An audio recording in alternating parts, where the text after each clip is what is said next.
Hello ಎಲ್ಲರಿಗೂ ನಮಸ್ಕಾರ. Sahana cooking on vlog ಚಾನಲ್ಗೆ ನಿಮ್ಮೆಲ್ಲರಿಗೂ ಸ್ವಾಗತ. ಇವತ್ತು ನಾನು ಚಳಿಗೆ ಬಿಸಿ ಬಿಸಿಯಾದಂತಹ ಈರುಳ್ಳಿ ಬಜ್ಜಿನ ಮಾಡ್ತಾಯಿದ್ದೀನಿ. ತುಂಬ ಈಸಿ ಮೆಥಡಲ್ಲಿ ತೋರಿಸ್ತಾ ಇದ್ದೀನಿ. ಇದನ್ನು ನೀವು ಟೀ ಟೈಮ್ಗೆ ಅಥವಾ ಈವ್ನಿಂಗ್ ಸ್ನ್ಯಾಕ್ಸ್ ಅಂತ ಹೇಳಿ ತೊಗೊಳ್ಬೋದು. ಮೊದಲಿಗೆ ನಾನು ದಪ್ಪ ಸೈಜ್ ಆಗುವಂತಹ ಈರುಳ್ಳಿನ ತೊಳೆದು ಸಿಪ್ಪೆ ಎಲ್ಲ ಬಿಡಿಸಿಟ್ಕೊಂಡಿದ್ದೆ. ಅದನ್ನು ಈ ಥರ ರೌಂಡ್ ಶೇಪಲ್ಲೇ ಕಟ್ ಮಾಡಿ ಇಟ್ಕೊಳ್ತಾ ಇದ್ದೀನಿ. ಕಟ್ ಮಾಡಬೇಕಾದ್ರೆ ಇದನ್ನು ಸ್ವಲ್ಪ ತೆಳುವಾಗಿ ಕಟ್ ಮಾಡ್ಕೊಳ್ಳಿ. ತೆಳುವಾಗಿ ಕಟ್ ಮಾಡಿಕೊಂಡ್ರೆ ಇದು ಬೇಯುವಾಗ ಈಸಿ ಮೆಥಡಲ್ಲಿ ಬೇಯ್ಕೊಳ್ಳುತ್ತೆ. ಇವಾಗ ಕಟ್ ಮಾಡ್ಕೊಂಡ ನಂತರ ನಾನಿಲ್ಲಿ ಮನೆಗೆ ಯಾರಾದರೂ ಬಂದಾಗ ಈ ಥರ ಒಂದು ಬಜ್ಜಿನ ಮಾಡಿಕೊಡಿ. ತುಂಬಾ ಟೇಸ್ಟಾಗಿ ಕೂಡ ಇರುತ್ತೆ. ಜೊತೆಗೆ ಟೀ ಟೈಮ್ಗಂತೂ ಇದನ್ನು ಸರ್ವ್ ಮಾಡ್ಕೊಳ್ಳೋದ್ರಿಂದ ಬಿಸಿ ಬಿಸಿಯಾಗಿ ಇರುತ್ತೆ, ಜೊತೆಗೆ ಕ್ರಿಸ್ಪಿ ಕೂಡ ಇರುತ್ತೆ ಅಂತ ಹೇಳ್ತಾ ನಾನಿಲ್ಲಿ ಒಂದು 3 ದಪ್ಪ ಸೈಜ್ ಆಗುವಷ್ಟು ಈರುಳ್ಳಿನ ಈ ಥರ ರೌಂಡ್ ಶೇಪಲ್ಲಿ ಸ್ವಲ್ಪ ತೆಳುವಾಗಿಯೇ ಕಟ್ ಮಾಡಿ ಇಟ್ಕೊಂಡಿದ್ದೀನಿ. ಈಗ ನಾನಿಲ್ಲಿ ಕಡಲೆ ಹಿಟ್ಟನ್ನು ಒಂದು 1/4 kg ಆಗುವಷ್ಟು ತೊಗೊಂಡಿದ್ದೀನಿ. ನಾನಿಲ್ಲಿ 2 ಟೇಬಲ್ ಸ್ಪೂನ್ ಆಗುವಷ್ಟು ಖಾರದ ಪುಡಿ ತೊಗೊಂಡಿದ್ದೀನಿ.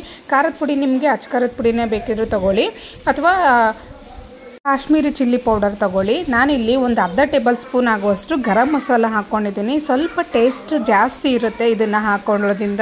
ನಾನಿಲ್ಲಿ ಸೋಡಾ ಯೂಸ್ ಮಾಡ್ದೇ ಮಾಡ್ತಾ ಇರೋದು. ರುಚಿಗೆ ತಕ್ಕಷ್ಟು ಉಪ್ಪನ್ನು ಕೂಡ ಆ್ಯಡ್ ಮಾಡ್ಕೊಳ್ಳಿ. ಸೋಡಾ ಹಾಕ್ತೇನೆ ಕ್ರಿಸ್ಪಿಯಾಗಿ ಮಾಡೋದನ್ನು ತೋರಿಸ್ತಾ ಇದ್ದೀನಿ. ಇವಾಗ ನಾನು ಸ್ವಲ್ಪನೇ ನೀರು ಹಾಕ್ಕೊಂಡು ಕಲಿಸ್ಕೊಳ್ತಾ ಇದ್ದೀನಿ. ಮೆಜರ್ಮೆಂಟು ಸ್ವಲ್ಪ ನೋಡ್ಕೊಂಡು ಕಲಿಸ್ಕೊಳ್ಳಿ. ಸ್ವಲ್ಪ ಹಾಕ್ಕೊಂಡ್ರೂ ಪರವಾಗಿಲ್ಲ. ಒಟ್ಟಿಗೆ ಹಾಕ್ಕೊಂಡು ಕಲಿಸ್ಕೊಳ್ಳೋದ್ರಿಂದ ತೆಳ್ಳೆ ಆಗ್ಬಿಡುತ್ತೆ. ಸೊ ತೆಳ್ಳೆ ಆದರೆ ಬಜ್ಜಿ ಚೆನ್ನಾಗಿ ಬರೋದಿಲ್ಲ. ಕಲಿಸ್ಕೊಳ್ತಾ ನೀವು ಸ್ವಲ್ಪ ವಾಟರ್ನ ಆ್ಯಡ್ ಮಾಡ್ಕೊಂಡು ಕಲಿಸ್ಕೊಳ್ಳೋದ್ರಿಂದನೇ ಬೆಸ್ಟು.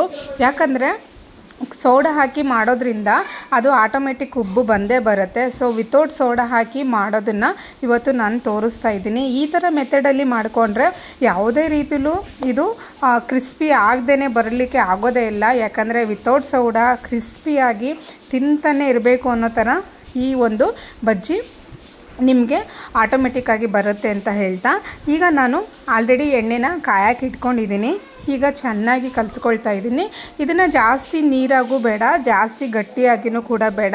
ಒಂದು ಈ ಥರ ಇದರಲ್ಲಿ ಕಲಿಸ್ಕೊಂಡ್ರೆ ಸಾಕು.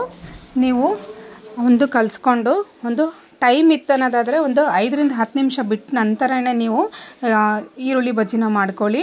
ಟೈಮ್ ಇಲ್ಲ, ಯಾರಾದರೂ ಗೆಸ್ಟ್ ಬಂದಿರ್ತಾರೆ ಮನೆಗೆ ಅಂತ ಏನಾದ್ರು ಹೇಳೋದಾದರೆ ಅಲ್ಲೇ ಕಲಿಸಿ ಅಲ್ಲೇ ಮಾಡೋದ್ರಿಂದ ತುಂಬ ರುಚಿಯಾಗಿ ಕೂಡ ಬರುತ್ತೆ. ಇವಾಗ ನಾನು ಈರುಳ್ಳಿನ ಹಾಕ್ಕೊಳ್ತಾ ಇದ್ದೀನಿ. ನೋಡಿ, ಈ ಕಡೆ ಈ ಥರನೇ ಇರಬೇಕು. ಯಾಕಂದರೆ ಹಾಕಿದ ತಕ್ಷಣ ಇದು ಜಾರಬಾರ್ದು ಹಿಟ್ಟು. ಈ ಥರ ಕನ್ಸಿಸ್ಟೆಂಟಿ ಬಂದರೆ ಸಾಕು. ಈಗ ಎಣ್ಣೆ ಕಾದಿದೆ. ಕಾದ ನಂತರ ನಾನು ಗ್ಯಾಸ್ನ ಲೋ ಫ್ಲೇಮಲ್ಲೇ ಇಟ್ಕೊಂಡ್ಬಿಟ್ಟಿದ್ದೀನಿ.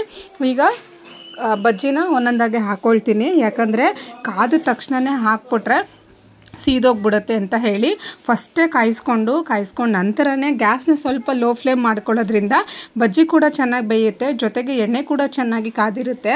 ಇವಾಗ ನೋಡಿ, ನಾನು ಸ್ವಲ್ಪನೇ ಅಂದರೆ ಒಂದೊಂದಾಗಿಯೇ ಹಾಕ್ಕೊಳ್ತಾ ಇದ್ದೀನಿ. ನಾನಿವಾಗ ಹಾಕ್ಕೊಂಡಾಯಿತು, ನೋಡ್ತಾ ಇರ್ಬೋದು. ಇದನ್ನು ಹಾಕ್ಕೊಂಡ ನಂತರನೇ ನಾನು ಬೆಂದ ಮೇಲೇ ನಾನು ಅಲ್ಲೆಲ್ಲಿ ತೊಗೊಳ್ತಾ ಇದ್ದೀನಿ. ಅಲ್ಲೆಲ್ಲಿ ಹಾಕಿದ ತಕ್ಷಣವೇ ಸಡನ್ಲಾಗಿ ತೆಗೆದುಬಿಟ್ರೆ ಅದು ಅಲ್ಲಿಗೆ ಅಂಟ್ಕೊಂಡ್ಬಿಡುತ್ತೆ. ಸೊ ಹಾಗಾಗಿ ನಾನು ಒಂದು 2ರಿಂದ 3 ನಿಮಿಷ ಬಿಟ್ಟ ನಂತರನೇ ನಾನು ಇದನ್ನು ಮುಚ್ಕೊಳ್ತಾ ಇದ್ದೀನಿ. ಈ ರೀತಿ ಮಾಡೋದ್ರಿಂದ ಬಜ್ಜಿ ಕೂಡ ಟೇಸ್ಟಾಗಿ ಇರುತ್ತೆ, ಜೊತೆಗೆ ಕ್ರಿಸ್ಪಿಯಾಗಿ ಕೂಡ ಬರುತ್ತೆ ಅಂತ ಹೇಳ್ತಾ ಇವಾಗ ಹಾಕ್ಕೊಂಡಾಯಿತು. ಈ ಥರ ಒಮ್ಮೆ ಮನೆಯಲ್ಲಿ ಅಥವಾ ವಾರದಲ್ಲಿ 2 ಸರಿ 3 ಸರಿ ಮಾಡ್ಕೊಳ್ಳೋದ್ರಿಂದ ಹೊರಗಡೆಯಿಂದ ತಂದು ತಿನ್ನೋದನ್ನ ಅವಾಯ್ಡ್ ಮಾಡ್ಬೋದು. ಮನೆಯಲ್ಲೇ ಇಷ್ಟು ರುಚಿಯಾಗಿ ಸಿಗುವಾಗ ಹೊರಗಡೆಯಿಂದ ತಂದು ತಿನ್ನೋ ಅವಶ್ಯಕತೆ ಇರಲ್ಲ. ನೋಡಿ, ಇವತ್ತಿನ ಈ ಬಜ್ಜಿ ನಿಮ್ಮೆಲ್ಲರಿಗೂ ಇಷ್ಟ ಆಗಿದೆ ಅಂತ ತಿಳ್ಕೊಳ್ತೀನಿ. ಇಷ್ಟ ಆಗಿದ್ರೆ ದಯವಿಟ್ಟು ಲೈಕ್ ಮಾಡಿ, ಶೇರ್ ಮಾಡಿ, ಸಬ್ಸ್ಕ್ರೈಬ್ ಮಾಡೋದನ್ನ ಮರಿಬೇಡಿ. ಜೊತೆಗೆ ನಿಮ್ಮೆಲ್ಲರ ಸಪೋರ್ಟು ಹೀಗೆ ಇರಲಿ ಅಂತ ತಿಳ್ಕೊಳ್ತೀನಿ. ಯಾರೆಲ್ಲ ಕಮೆಂಟ್ಸ್ ಮಾಡ್ತೀರಾ, ನನ್ನ ವೀಡಿಯೋನ ನೋಡ್ತೀರಾ, ಅವರೆಲ್ಲರಿಗೂ ಧನ್ಯವಾದಗಳು. ಇದೇ ಥರ ನನ್ನ ವೀಡಿಯೋನ ಮುಂದೆನೂ ನೋಡ್ತಾ ಇರಿ ಅಂತ ಹೇಳ್ತಾ ಇವಾಗ ಬಜ್ಜಿ ರೆಡಿ ಇದೆ. ನಾನು ಪ್ಲೇಟ್ಗೆ ಸರ್ವ್ ಮಾಡ್ಕೊಳ್ತಾ ಇದ್ದೀನಿ. ಈಗ ಇದನ್ನು ನಾನು ಟೀ ಜೊತೆಗಾರು ತಗೊಳ್ಬೋದು, ಅಥವಾ ಮಧ್ಯಾಹ್ನ ಊಟಕ್ಕೆ ಅಥವಾ ಸಂಜೆ ಊಟಕ್ಕೆ ಮಾಡ್ಕೊಳ್ಬೋದು ಅಂತ ಹೇಳ್ತಾ, ನೋಡಿ ಎಷ್ಟು ಕ್ರಿಸ್ಪಿಯಾಗಿ ಬಂದಿದೆ. ನೀವು ಬೇಕಿತ್ತು ಅನ್ನೋದಾದರೆ ಇದನ್ನು ಆಲೂಗೆಡ್ಡೆಲ್ಲೂ ಸೇಮ್ ಮೆಥಡಲ್ಲೇ ಮಾಡ್ಕೊಳ್ಬೋದು. ಈ ವಿಡಿಯೋ ಇಷ್ಟ ಆಗಿದ್ರೆ ಶೇರ್ ಮಾಡಿ. Thank you.